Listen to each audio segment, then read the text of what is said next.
And I'll never forget, I leaned over this pile of puppies and Banjo is just looking up into my eyes. And I was like, oh God, here we go. My dogs and I have lived almost exclusively outdoors. We fell in love with the desert. I was going through a really bad divorce at the time, and I was living out in the desert. There was a local shelter, and they were really desperate for fosters. This litter, they were living under a shed. The mother belonged to somebody, but they couldn't afford to take care of a whole litter of puppies. And I think they had just turned 8 weeks. So they were teeny tiny. They were so cute.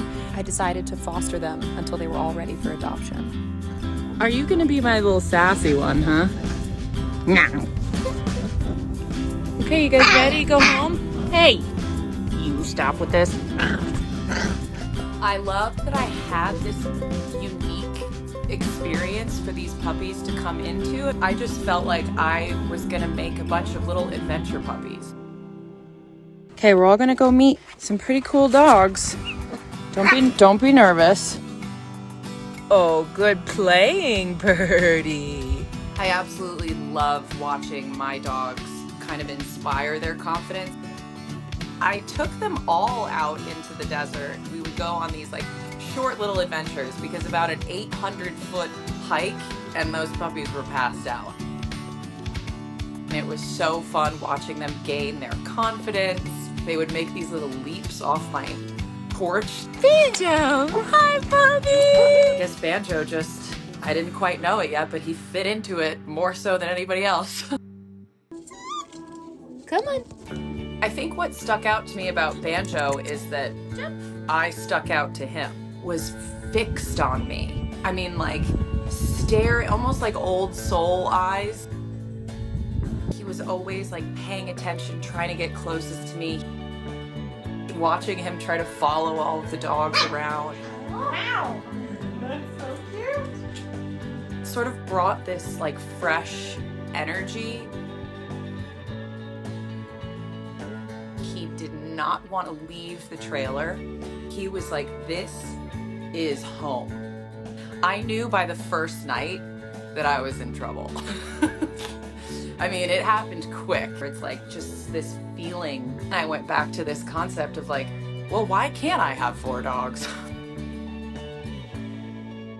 Banjo's brothers and sisters were all adopted. They were adopted into really cool, adventurous lives as well.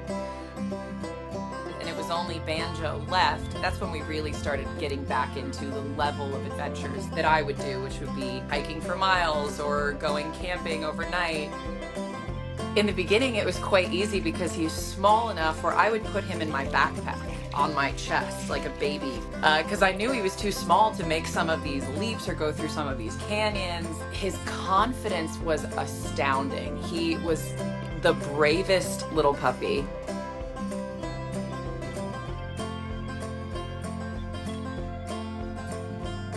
Just following what the other dogs were doing, seeing that they loved this environment, and I think that made him feel very safe in it.